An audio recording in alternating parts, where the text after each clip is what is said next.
오늘은 에베소서 6장 1절로 4절의 말씀을 봉독해 드리겠습니다. 에베소서 6장 1절로 4절의 말씀입니다. 자녀들아, 주 안에서 너희 부모에게 순종하라. 이것이 옳으니라.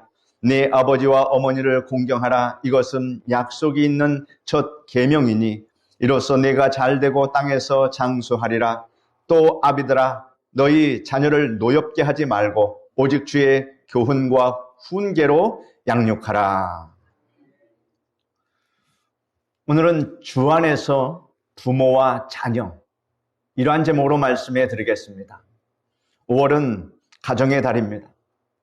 5월 첫 주일은 어린이 주일로, 둘째 주일은 어버이 주일로 보통 교회에서 예배를 드립니다.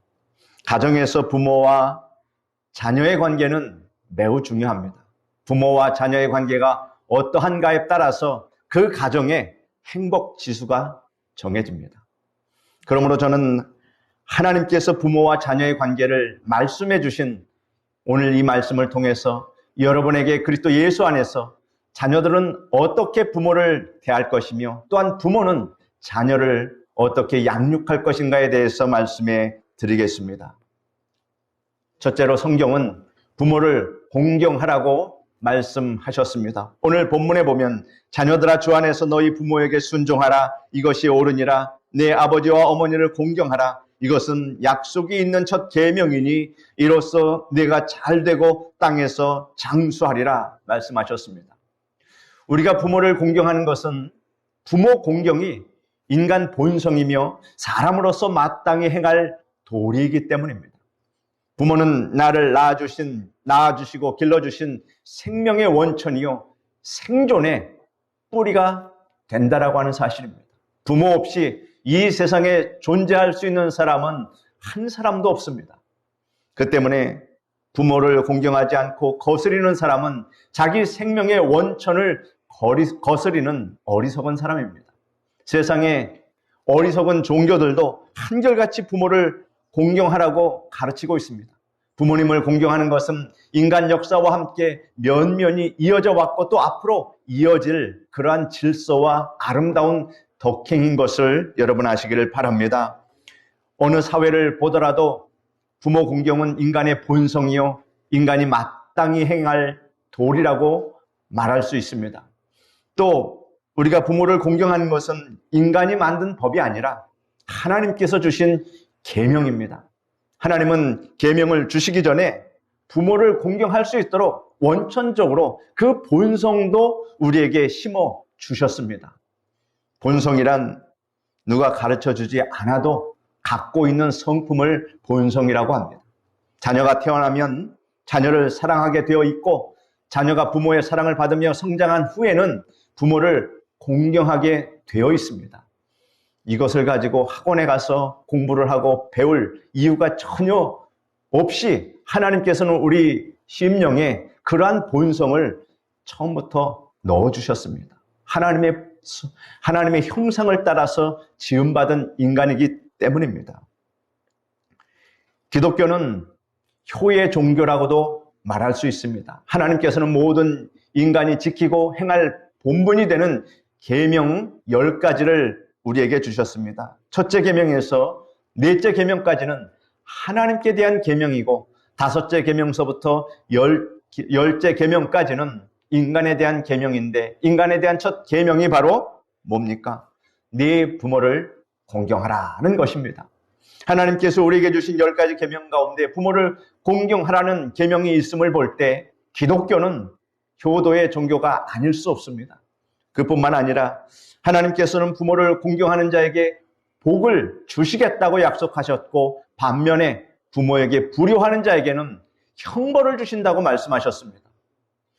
성경 여러 곳에 부모에게 불효한 자에 대한 형벌이 기록되어 있는데 깜짝 놀라지 마십시오. 신명기 21장 18절로 21절에 기록된 말씀을 읽어드리겠습니다. 사람에게 완악하고 패역한 아들이 있어 그의 아버지의 말이나 어머니의 말을 순종하지 아니하고 부모가 징계하여도 순종하지 아니하거든 그의 부모가 그를 끌어 성문에 이르러 그 성읍 장로들에게 나아가서 그 성읍 장로들에게 말하기를 우리의 이 자식은 완악하고 패역하여 우리 말을 듣지 아니하고 방탕하며 술에 잠긴 자라 하면 그 성읍의 모든 사람들이 그를 돌로 쳐 죽일지니 이같이 내가 너희 중에서 악을 제하라. 그리하면 온 이스라엘이 듣고 두려워하리라. 불효자가 이 말씀을 들었을 때 얼마나 두렵고 떨릴까? 그래서 제가 놀라지 말라고 미리 말씀드린 겁니다. 신약시대에 자식이 이렇다고 해서 돌로 쳐 죽일 부모가 어디 있겠습니까? 무슨 말씀이냐면 성경은 불효만큼 무서운 죄가 없으며 불효자에 대한 형벌보다 더 두려운 형벌은 없다고 밝히 말씀하고 있는 것입니다. 그리고 우리가 부모를 공경하는 것은 부모 공경이 주님을 기쁘시게 하는 그러한 일이기 때문이기도 합니다. 골로새서 3장 20절에 보면 자녀들아 모든 일에 부모에게 순종하라 이는 주 안에서 기쁘게 하는 것이니라 라고 말씀하고 있습니다. 부모를 공경하는 것은 하나님께 즐거움을 드리는 것입니다. 그러므로 이 땅에 사는 동안 하나님을 기쁘시게 하고 하나님을 영화롭게 하기 위해 사는 사람은 마땅히 부모를 공경하고 부모에게 순종해야 하며 그리할 때 진실로 하나님께 영광을 돌리며 하나님을 기쁘시게 하는 것임을 여러분 믿으시기를 바랍니다. 부모에게 불효하면서 하나님을 기쁘시게 하고 하나님을 섬기겠다는 것은 어불성설입니다. 나아가 우리가 부모를 공경하는 것은 부모 공경이 하나님께로부터 복을 받는 아주 비결이다라고 하는 사실을 성경은 말하고 있습니다. 하나님께서 네 아버지와 어머니를 공경하라 이것이 약속 있는 첫 계명이니 이는 내가 잘되고 땅에서 장수하리라 라고 이러한 약속의 말씀을 우리에게 주셨습니다. 그러므로 우리가 이 땅에 사는 동안 요한 3서 1장 2절 말씀처럼 사랑하는 자여 내 영혼이 잘된 같이 내가 범사에 잘되고 강건하기를 내가 간구하노라. 이러한 축복을 받으려면 부모를 공경하라는 하나님의 말씀을 깊이 받아들이고 순종하며 살아야 할 것입니다. 이 땅에서 잘되고 또 건강하게 장수하는 것을 거부할 그러한 자녀들이 어디 있겠습니까? 그러면 우리가 어떻게 부모를 공경해야 합니까? 여러분, 부모님을 공경하는 것은 결코 쉬운 일이 아닙니다. 부모는 10아들 기를 수 있어도 10아들은 한 부모를 공경하기 어렵다. 이런 옛 말이 있습니다. 부모 공경심이 마음에서 우러나와 정성을 다해 부모님을 공경하는 사람은 그리 많지 않습니다. 그러므로 우리가 하나님의 말씀을 듣고 회개하고 부모를 공경하기로 마음에 결단해야 하고 또 결심해야 하고 비로소 그러할 때 부모님을 공경할 수 있게 된다는 것입니다. 의지를 가지고 하려고 하지 아니하면 부모님을 공경하는 것이 쉬운 일이 아니다라고 하는 것입니다. 성경은 내 부모를 공경하라고 말씀하셨는데 공경이란 순종과 존경을 말하는 것입니다. 사무엘상 15장 22절에 보면 사무엘이 가로되 여호와께서 번제와 다른 제사를 그 목소리 순종하는 것을 좋아하심같이 좋아하시겠나이까? 순종이 제사보다 낫고 듣는 것이 수양의 기름보다 나으니 라고 말씀하셨습니다. 우리가 하나님을 섬기는 데에도 순종이 제일이듯 부모님을 공경하는 데에도 순종이 제일이라고 하는 사실입니다. 부모에게 반항하고 말대답하는 것은 나쁜 일입니다. 하나님을 거스리는 것과 마찬가지입니다. 그러므로 부모님에게 반항하고 말대답하여 부모님의 마음을 아프게 하는 일이 없도록 힘쓰시기를 바랍니다. 이삭을 보십시오. 그는 부모에게 전적으로 순종했습니다. 하루는 아버지 아브라함이 이삭에게 하나님께 제사를 드리러 가자 이렇게 말했습니다. 그래서 아버지를 따라서 그가 나섰습니다. 이삭이 보니 아버지가 번제에 쓸 나무와 불은 준비했는데 하나님께 드릴 제물이 보이지 않았습니다. 그래서 아버지 번제에 쓸 나무와 불은 보이는데 제물은 어디에 있습니까? 이렇게 물었습니다. 아버지는 하나님께서 예비하시리라 이렇게 대답을 했습니다. 아브라함과 이삭은 모리아산 위에 올라가 이제 제단을 다 쌓았습니다. 제단 쌓기를 다 마치자 아버지가 이삭을 결박하여서 말하기를, 내 아들아, 너를 제물로 드리라고 하나님께서 말씀하셨다, 이렇게 했습니다. 여러분 같으면 그러한 상황에서 어떻게 하겠습니까? 웃는 분들은 심상치 않습니다. 이 말을 듣고 이삭이 아버지의 팔을 뿌리치면서 나는 여기서 죽기 싫습니다 하고 도망갔다면, 나이 많은 아브라함이 이삭을 몇 세에 낳습니까? 100세에 낳습니다. 이삭이 이제 장정했는데 그 나이 많은 아브라함이 발이 빠른 그 아들 이삭을 잡을 수 있었겠습니까? 그러나 이삭은 아버지의 말씀에 순종해서 순순히 결박당하고 스스로 제단 위에 올라갔습니다. 아버지가 막 칼을 들어서 아들을 치려고 할 때 하늘에서 급한 음성이 들려옵니다. 아브라함아, 아브라함아, 내 아들에게 아무런 일도 하지 말아라. 이렇게 하나님의 말씀이 선포되었습니다. 하나님께서는 말씀에 순종하여 아들 이삭을 번제로 드리려 했던 아브라함에게 복을 주셨고, 아버지에게 전적으로 순종한 이삭에게도 복을 주셔서 그는 한평생 평탄한 삶을 살았다는 것이 성경이 증거하고 있습니다.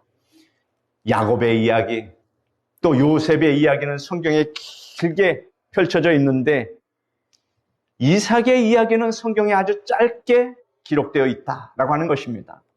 사람의 인생에 고난이 많으면 할 이야기도 많이 있습니다. 그래서 많은 고난의 여정을 겪은 권사님 가정을 신방하면 그 신방이 2시간, 3시간 가는 경우도 저는 경험했습니다. 이야기를 듣다 보면 끝이 없습니다. 그것도 줄여서 저한테 하는 말씀입니다. 그러나 이삭은 성경에 짧게 기록되어 있다는 것은 그 인생의 여정이 그렇게 고단하지 않았다라고 하는 것을 우리에게 말하고 있습니다.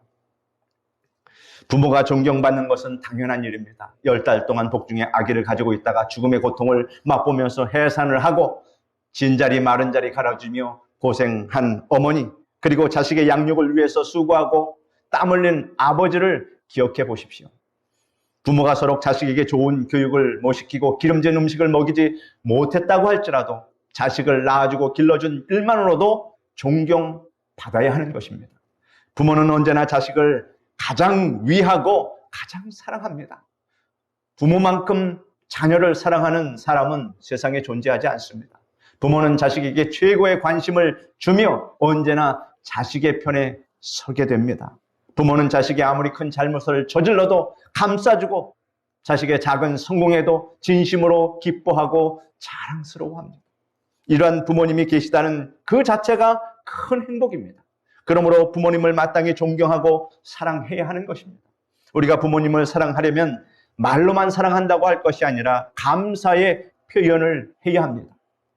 요한복음 3장 16절 말씀은 하나님이 세상을 이처럼 사랑하사 독생자를 주셨으니 라고 말씀하셨습니다. 하나님께서는 독생자 예수님을 십자가에 보내시는 그 희생을 통해서 하나님의 사랑을 우리에게 확증해 나타내 주셨음을 믿으시기를 바랍니다. 그러므로 우리가 참으로 부모님을 사랑한다면 희생이 따르는 감사와 은혜에 보답하는 생활을 해야 한다는 것입니다. 율곡 선생님이 이런 말씀을 하였습니다. 나에게 재물을 주는 이에게 감사한다면 몸을 주신 부모님께 어찌 감사하지 않을 수 있겠는가? 라는 말을 했습니다. 그러므로 부모에게 감사하는 마음을 갖고 사는 것이 가장 큰 효도라고 하는 것입니다. 이것은 우리가 하나님의 복을 받는 그러한 길이기도 합니다. 또 한 사람 요셉을 보십시오. 그는 형제들에 의해서 노예로 팔려서 애굽에 종살이를 하고 억울한 누명을 쓰고 감옥에 갇히기도 했습니다. 그러나 요셉은 하나님의 도우심과 복을 받아 애굽의 국무총리가 되었습니다. 그는 7년 풍년 동안에 현명한 정책을 펴서 애굽을 부강하게 만들어 놓았습니다. 아버지의 품을 떠난 지 그 세월이 20년이 흘렀습니다. 얼마나 고향을 가고 싶고 또 아버지를 보고 싶고 그 마음은 인간의 마음입니다. 아버지는 그는 아버지를 결코 잊을 수가 없었습니다. 왜냐하면 특별히 그 많은 아들 가운데 아버지가 자기를 얼마나 사랑했는지 부모의 사랑은 잊혀지지 않는 것입니다. 그리고 부모님이 떠나면 그 사랑이 더 진하게 다가옵니다. 그때 철들었다고 하는데 부모님은 세상에 계시지 않을 때가 많이 있습니다. 흉년이 들어서 요셉의 형제들이 애굽에 곡식을 사러 왔을 때 그들은 요셉을 알아보지 못했으나 요셉은 형제들을 알아보고 아버지가 살아계시며 안녕하신가를 먼저 물어봤습니다. 아버지가 생존해 계신 것을 안 요셉은 형들에게 자기를 알리고 아버지를 애굽의 고센 땅으로 모셔와서 남은 여생을 행복하게 보낼 수 있도록 봉양했습니다. 그는 애굽에서 하나님의 은총으로 호의호식할 때 아버지를 기억했습니다. 그리고 아버지의 마음을 기쁘게 해드리기 위해서 자신을 노예로 판 형들을 다 용서하고 그들과 그들의 식구까지 다 돌보는 그러한 사랑을 베풀었습니다. 그렇게 하면 아버지 야곱이 기뻐하기 때문에 형제들 간에 싸우면 부모가 가장 슬퍼합니다. 그러나 그런 원한의 관계에서도 자기 형제들에게 복수하지 않고 형제들의 가족까지도 다 챙겨주는 그 요셉을 볼 때 야곱이 얼마나 마음이 흡족했을까를 생각해 보면 우리가 가정에서 형제들과 부모와 화목하게 지내고 서로 사랑하고 위하며 살아가는 그 모습을 볼 때 하나님께서는 얼마나 기뻐하실까를 생각하면서 여러분 서로 사랑하고 위하기를 힘쓰시기를 바랍니다.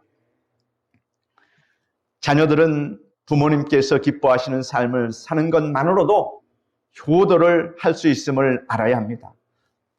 또 자식이 건강하고 사회의 한 일원으로 인정받고 자신의 일을 잘 해나가는 것은 부모에게 큰 기쁨이 됩니다. 부모는 큰 성과를 내고 업적을 쌓는 것을 말하는 것이 아닙니다. 효도는 큰 성과를 내고 업적을 쌓는 것을 말하는 것이 아닙니다. 자신의 몫을 잘 해나가는 것이 바로 효도입니다. 마지막으로 부모님을 공경하는 가장 좋은 길은 주님을 잘 섬기는 것입니다. 반대로 부모님이 예수님을 믿지 않는다면 어떻게 해야 됩니까? 전력을 기울여서 부모님을 전도해야 합니다. 부모님을 구원의 길로 인도하는 것보다 더 큰 효도가 어디 있습니까? 만일 부모님이 싫어한다고 해서 또 구박하고 핍박한다고 해서 화를 또 낸다고 해서 전도를 하지 않는다면 이보다 더 큰 불효는 없습니다. 부모님이 불과 유황으로 타는 못에서 영원토록 고통받게 되는데 이것을 두고 본다면 어찌 불효라 하지 않을 수 있겠습니까?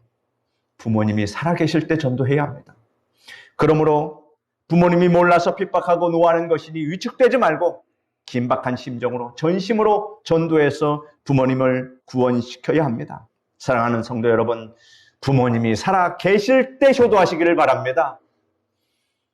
조선 중기의 문인 정철의 훈민가에 나오는 매우 유명한 시조 가운데 이러한 문구가 있습니다. 어버이 살았을 때 섬기기를 다하여라. 지나간 후에 후면 애달다 어이하리.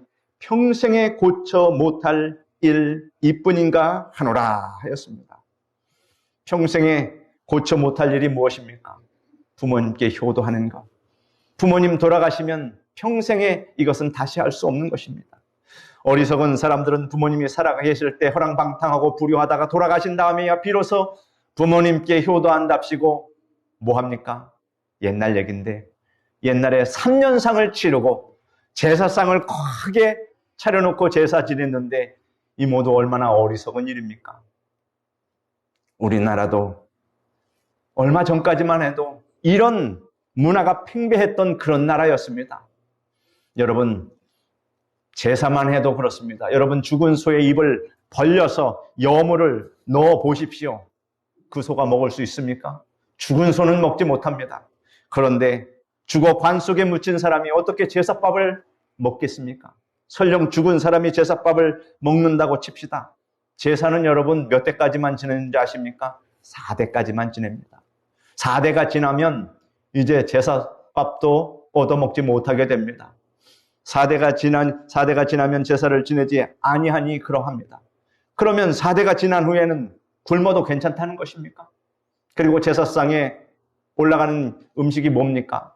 문어, 대추, 밤 같은 딱딱한 음식이 올라가는데 한번 생각해 보십시오. 돌아가신 분의 연세가 많아서 치아가 다 부실해졌다면 그 딱딱한 음식을 어떻게 먹겠습니까? 그러므로 부모님이 돌아가신 뒤에 효도한다고 정성껏 제사 드리는 것이 아무 소용이 없다는 것입니다. 우리는 부모님이 살아 계실 때 부모님을 공경하고 사랑하고 기쁨과 자랑을 안겨드리고 부모님을 전도하고 주님을 잘 섬기도록 도와야 할 것입니다. 이는 하나님께서 우리에게 명하신 일입니다. 인간에게 가장 큰 죄는 하나님을 섬기지 아니한 죄며 그 다음은 부모에게 불효한 죄입니다. 그러므로 여러분은 하나님을 경외하고 또한 부모를 공경함으로 하나님께 영광을 돌리고 복을 받게 되시기를 주님의 이름으로 축원합니다. 둘째로 우리도 좋은 부모가 되어야 합니다. 본문 말씀에 보면 우리에게 좋은 부모가 되라고 말씀하셨습니다. 여러분이 좋은 부모가 되려면 끝없이 자녀를 사랑하는 부모가 되어야 합니다. 자녀를 사랑하지 않는 부모는 매우 드문 일이니 하나님께 감사해야 합니다. 여러분 혹시 이런 말 아십니까? 내리사랑이라는 말이 있습니다. 중국에 전래된 효경에 효의 본질은 어디까지나 내리사랑에 있다 이렇게 말했습니다. 물이 높은 곳에서 낮은 곳으로 흐르듯 사랑도 위에서 아래로 흘러내립니다. 효도는 부모의 내리사랑에 대한 자녀의 반응이요 보답이라고 할 수 있습니다. 즉 효심은 자녀가 부모의 크고도 놀라운 사랑을 깨닫고 그 사랑에 감동돼서 자발적으로 생겨나는 그러한 마음입니다. 성경은 우리에게 이렇게 말씀하고 있습니다. 요한 1서 4장 9절로 10절에 하나님의 사랑이 우리에게 이렇게 나타난 바 되었으니 하나님이 자기의 독생자를 세상에 보내심은 저로 말미암아 우리를 살리려 하심이니라. 사랑은 여기 있으니 우리가 하나님을 사랑한 것이 아니요 오직 하나님이 우리를 사랑하사 우리 죄를 위하여 화목제로 그 아들을 보내셨음이니라 하였습니다. 우리가 하나님을 이렇게 모여서 예배드리고 하나님에 대한 충성과 사랑을 나타내는 것은 하나님께서 먼저 우리를 사랑하셨기 때문인 것을 아시기를 바랍니다. 하나님께서 먼저 우리를 사랑해 주셨으므로 우리가 그 사랑에 감동돼서 하나님을 뜨겁게 사랑하며 더 나아가서 목숨을 다하여 하나님을 이렇게 섬긴다는 것입니다. 그러므로 우리가 하나님을 이토록 섬기는 것은 하나님의 사랑에 대한 반응이며 그 반응은 충성입니다. 부모는 효도가 무조건 자녀들 편에서 행해야 할 의무로 여기고 받기만 하려고 해서는 안 됩니다. 우리는 내가 낳은 자식뿐만 아니라 우리 가정에 들어와서 대를 잇게 한 사람이 있습니다. 누굽니까? 며느리입니다. 며느리도 사랑해 주어야 합니다. 그런데 며느리에게는 친자식보다도 갑절의 사랑을 주어야 합니다. 친자식들은 부모의 말을 곡해하지 않습니다. 부모님이 나무래도 섭섭한 말을 해도 그렇게 마음의 상처를 받지 않습니다. 그러나 며느리는 그렇지 않습니다. 며느리는 생소한 곳에 시집 왔으므로 이에 적응하는 일이 쉽지 않을 것입니다. 모든 것이 조심스럽고 어렵고 힘들 것입니다. 며느리는 남의 자식이 내 집에 들어온 것이므로 내가 낳은 자식보다 갑절의 사랑을 부어주어야 합니다. 우리는 자녀의 일생 동안 필요한 부모가 되어야 합니다. 우리는 자녀가 어릴 때 자녀를 먹여주고 돌봐주고 키워주고 즉 양육하는 부모의 역할을 합니다. 그러나 우리는 그 자녀가 조금 성장하면 자녀를 이해해주고 이야기의 상대가 되어주는 친구 같은 그러한 존재로 그러한 역할을, 친구의 역할을 우리가 좀 잘 감당해야 할 것입니다. 그리고 우리는 자녀에게 자상하게 가르쳐주는 선생의 역할도 해야 합니다. 또한 우리가 노년에 경제적으로 육신적으로 힘이 없어서 도움을 자녀에게 주지 못할지라도 오랜 인생 경험에서 우러나오는 교양과 지혜와 지식과 신앙으로 현명한 조언을 줄 알아야 합니다. 그러므로 우리는 평소에 교양과 지혜와 지식 쌓기에 열심을 다하고 신앙생활에도 열심을 다함으로 자녀가 일생 동안 필요로 하는 그러한 부모가 되어야 할 줄 믿습니다. 부모가 자녀를 위하여 일생 동안 도울 수 있는 것 중에 하나는 자녀를 위해 기도하는 것임을 여러분 잊지 마시기를 바랍니다. 우리 권사님, 집사님 기도하는 것을 보면 기도의 90% 이상은 다 자녀를 위해서 기도하고 있습니다. 그러므로 우리 부모님의 그 사랑은 그칠 날이 없다라고 하는 것입니다. 자나깨나 부모, 자나깨나 우리 자녀들 잘 되기를, 평안하기를, 아무 문제 없이 무탈하기를 간절히 소원해서 기도하시는 그 모습을 하나님께서 기뻐 받으시고 하나님께서 그 소원을 들어주심을 아시길 바랍니다. 나아가 우리는 존경받는 부모가 되어야 합니다. 쉽지 않은 것입니다. 존경받는 부모가 되기를 위해서 애써야 합니다. 우리는 자녀들이 존경하고 신뢰하고 감사하는 마음을 가지게 하는 부모가 되도록 부단히 힘써야 합니다. 우리는 자녀를 부당하게 꾸짖거나 지나치게 억압하지 않아야 합니다. 부모가 윗사람이고 어른이라고 해서 자녀가 잘못하지 않았는데 야단치고 조금도 자유를 주지 않고 억압한다면 부모의 사랑이 어떻게 자녀의 그 마음에 부딪히며 자녀의 마음에 효심이 생길 수 있겠습니까? 그러므로 성경은 우리에게 교훈을 줍니다. 아비들아, 너희 자녀를 노엽게 하지 말라, 이렇게 경고하고 있습니다. 부모는 자녀를 부당하게 꾸짖고 지나치게 억압한 그 사실을 자기는 쉽게 잊어버립니다. 그러나 이로 말미암아 마음에 상처를 받은 자녀는 그 일을 쉽게 잊어버리지 못합니다. 그 때문에 성경은 내 자녀를 노엽게 하지 말라, 이렇게 말씀하고 있는 것입니다. 마지막으로 부모는 신앙생활에 본을 보여야 합니다. 먼저 우리가 주님께 충성하는 신앙생활을 해서 이것이 자녀의 마음속에 사진처럼 박혀 있도록 그렇게 해야 합니다. 여러분이 주님을 섬기고 사랑하는 일은 하나님 하나에서부터 10까지 모두 다 자녀에게 유산으로 남는다는 사실을 아시기를 바랍니다.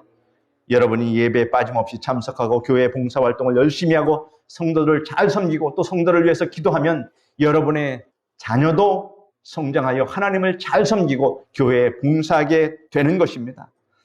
나아가 우리는 자녀에게 하나님 우선주의를 보여주어야 합니다.